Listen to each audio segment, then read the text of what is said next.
On va continuer alors pour l'explication des deux preuves en réalité qu'il y a à comprendre dans le RAN. Donc, la première preuve, Aïnou Lishna d'Omer Adam Lechavero Maleliklisé. A priori, il semblerait que le sens simple de la phrase suffit comme preuve au RAN. C'est-à-dire que, comme on l'a vu ensemble après le cours, il semblerait que quand je lis une phrase et que je dis Omer Adam Lechavero Maleliklisé, remplis-moi ce qu'il lit là. Qu'est-ce que je suis mitkaven de dire? Je suis mitkaven de dire, a priori, au sens simple, que l'acheteur qui dit cette phrase-là, puisque c'est l'acheteur qui parle, il veut que tu lui remplisses ce qu'il dit. Donc, c'est-à-dire, en fait, c'est ça qu'il veut que tu fasses. Pourquoi? Pour le prendre et rentrer chez lui à la maison.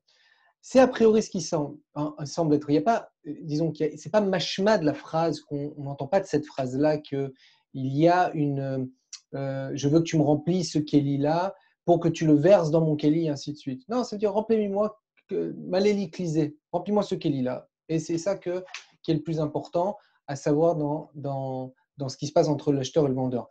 Il y a un autre point qu'on a discuté ensemble dans les questions-réponses qu'on a eues auparavant le fameux Chavero. Qu'est-ce que c'est Chavero?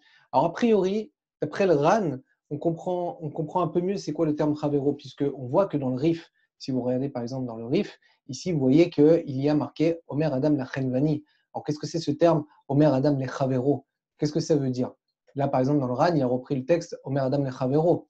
Et au niveau de cette compréhension nouvelle que nous apporte le RAN, il semblerait qu'il faut avoir cette attitude avec son Renvani, parce que c'est un commerçant et lui, au final, il fait un acte de vente, mais il ne faut pas que ça ressemble trop à Ouvda Dechol.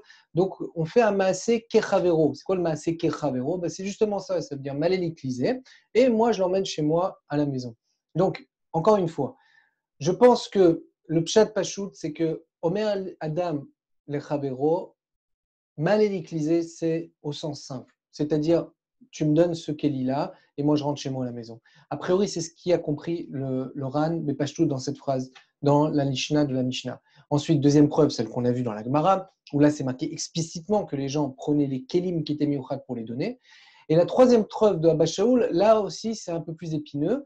Alors, Rabbi Yaou, dans les questions-réponses qu'on a eues juste avant, a exprimé justement le fait que peut-être que Abba Shaul, il vient justement pour prouver comme la Shita de Rabbi Yehuda, c'est-à-dire on a Marloket Tanakama Rabbi Yehuda, les filles Shita Tanakama, d'après l'Oran, on pense dire que même si le Kéli, il l'a pris chez lui à la maison, et même si il n'a pas été maskir, les filles Shita Rabbi Yehuda, ça sera interdit.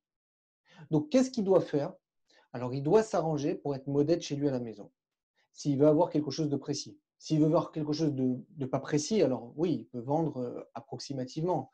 Et là, ça sera même plus une médida. Mais s'il veut vraiment avoir du précis, il doit faire une médida. Et cette médida, comment il fait? Il l'a fait la veille. Et à ce moment-là, alors il y a marqué chez Abba Shaul, Aya Moded, chez Aya Memale, pardon, Aya Memale Midotav, comme ça c'est marqué dans le texte, Be'erev Yom Tov, Venoten la Lekochot B'Yom Tov. Qu'est-ce qu'il faisait? Il donnait en fait cet ustensile en question, il le donnait, Noten Venotnan la Lekochot. Ça veut dire quoi, Notnan la Lekochot?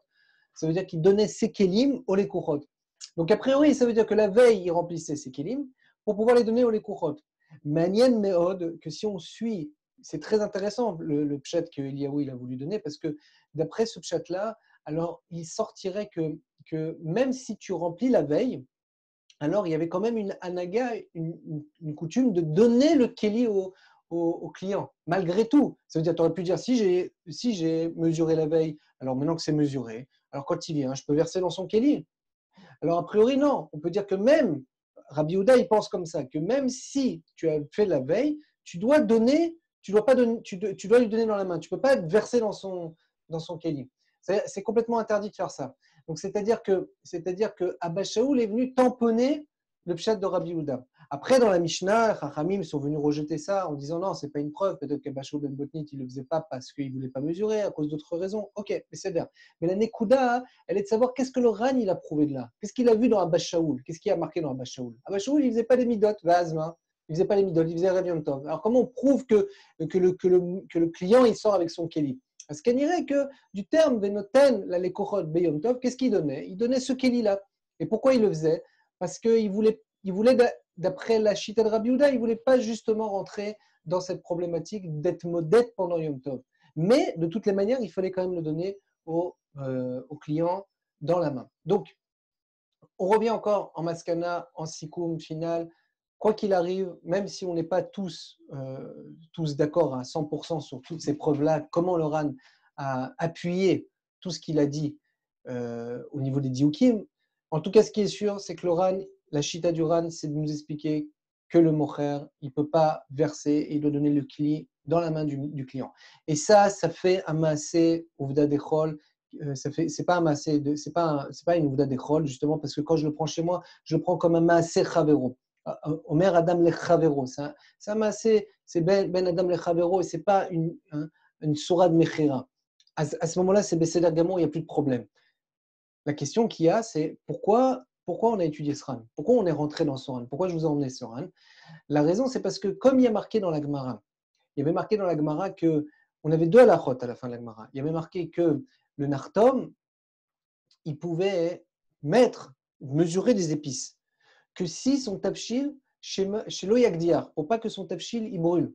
On a vu la halacha comme quoi un homme, s'il veut donner à sa BMA à manger, alors il prend un cli et il est codéar dans le cri. Il est codéar dans la récolte. Il veut donner des séorines, alors il va enfoncer son cli dans l'amoncellement de séorines et avec ça, il va donner à sa BMA. Mais il ne pourra jamais mesurer. On s'est posé la question, avant d'étudier le RAN, on s'est posé la question, mais je ne comprends pas. Si nous, on est posé comme la Lishna Batra, puisqu'on voit que dans le Riv, dans le Rosh, dans le RAN, dans le Rambam, tous les Rishonim, Bevatachat, hormis le Ramban et le Riv, ils ont un petit peu de différence à ce niveau-là. Il me semble que le Ramban a été posé comme Rabbi Yehuda, si je ne me trompe pas. Mais bon, on revérifiera ça. En tout cas, le Rov des Rishonim, ils sont tous poskim comme Rava, comme la Mishnah Batra. Et Chutz Mizeh, ils sont tous poskim qu'on n'a pas le droit de donner à sa BMA dans un cli. Et on n'a pas le droit pour des épices de mesurer, si ce n'est que le nartom, de peur que son tafshil il va brûler. Alors, la question est de savoir, mais si on est posé comme la Lishna Batra, la Lishna Batra elle permet de faire ça. La Lishna Batra elle permet de prendre un kli meyuchad, à condition de ne pas être masqué le shem. Quel est le problème? Quel est le problème? Le propriétaire de la vache, quand il va donner à manger à sa BMA, il n'est pas masqué quoi que ce soit. Il fait le maasé, 2 mètres dans le cli, il est modède, mais il n'y a pas du tout une sourate mechira.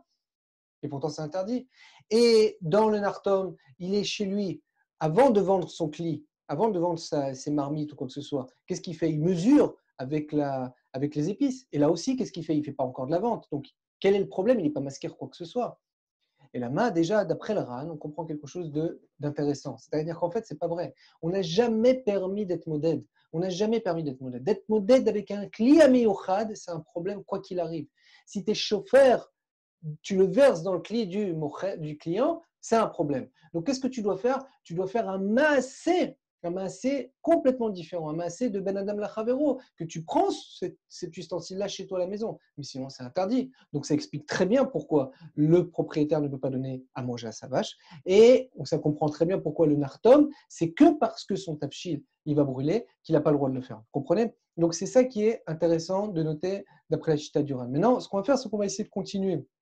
On va essayer de continuer ensemble dans une autre explication, voir comment cette Gemara on peut l'expliquer aussi d'une autre manière, d'après la Shita du Meiri que vous avez dans les PDF et qu'on verra, Bezrat Hashem, demain, si Dieu veut. Allez, à très bientôt.